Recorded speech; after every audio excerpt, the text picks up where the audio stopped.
Hi అండి, అందరికీ నమస్కారం అండి. ఫ్రెండ్స్, మనకి ఇప్పుడిప్పుడే మరొక బ్రేకింగ్ న్యూస్ అప్డేట్ అయితే రావడం జరిగిందండి. అది కూడా ముఖ్యమంత్రి అరెస్టుకు రంగం సిద్ధం చేసిన ఈడీ అంటూ మనకు ఒక లేటెస్ట్ అప్డేట్ అయితే రావడం జరిగిందండి.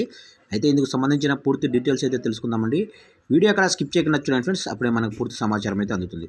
ఇక మొదటిసారి కనుక మీరు వీడియో చూస్తున్నట్లయితే ప్రతి ఒక్కరైతే సబ్స్క్రైబ్ అయితే చేసుకోండి. ఇలాంటి ముఖ్యమైన అప్డేట్స్ మిస్ కాకుండా ఉంటారు. ఇక లేట్ చేయకుండా వివరాలకు తెలిపోదాము. జార్ఖండ్ రాష్ట్ర రాజకీయాల్లో సంచలన పరిణామం చోటు చేసుకుంది. జార్ఖండ్ సీఎం పదవికి జేఎంఎం చీఫ్ హేమంత్ సోరెన్ను రాజీనామా చేశారు. ఇక హేమంత్ సోరెన్ రాజీనామా నేపథ్యంలో జీఎంఎం ఎమ్మెల్యేలు శాసనపక్ష నేతగా చంపై సోరెన్ను ఎన్నుకున్నారు. ఇక ఈ క్రమంలో జార్ఖండ్ తదుపరి సీఎంగా చంపై సోరెన్ బాధ్యతలు చేపట్టనున్నారు. ఈ మేరకు చంపై సోరెన్ రాజ్ భవన్ గవర్నర్తో భేటీ అయ్యారు. ప్రభుత్వ ఏర్పాటుకు ఆహ్వానించాలని కోరారు. జేఎంఎం ఎమ్మెల్యేలు రాజ్ భవన్కు చేరుకున్నారు. కాగా ల్యాండ్ స్కామ్ కేసులో మనీ లాండరింగ్ ఆరోపణలు ఎదుర్కొంటున్న హేమంత్ సోరెన్ను ఈడీ అరెస్టు చేస్తుందని పెద్ద ఎత్తున మీడియాలో వార్తలు వినిపిస్తున్నాయి. ఇక మధ్యాహ్నం నుండి సీఎం హేమంత్ సోరెన్ను ప్రశ్నిస్తున్న ఈడీ అధికారులు ఆయనను ఏ క్షణమైనా అరెస్టు చేసే అవకాశం ఉంది.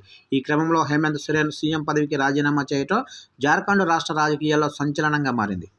చూశారు కంటే మొత్తం మీదుగా జార్ఖండ్ సీఎంను అక్రమాస్తుల కేసులో ఈడీ ప్రశ్నిస్తుంది. అయితే అరెస్టు చేస్తారని ఆరోపణలు అయితే ఉన్నట్లుగా తెలుస్తుంది. అయితే ఈ నేపథ్యంలో జార్ఖండ్కు మరో కొత్త సీఎంను అయితే ఎన్నుకోనున్నట్లు ఇక్కడైతే మనకి తెలుస్తుంది. మొత్తం మీదుగా ఇదొక తీవ్ర పరిణామం తెలుసుకోవచ్చు.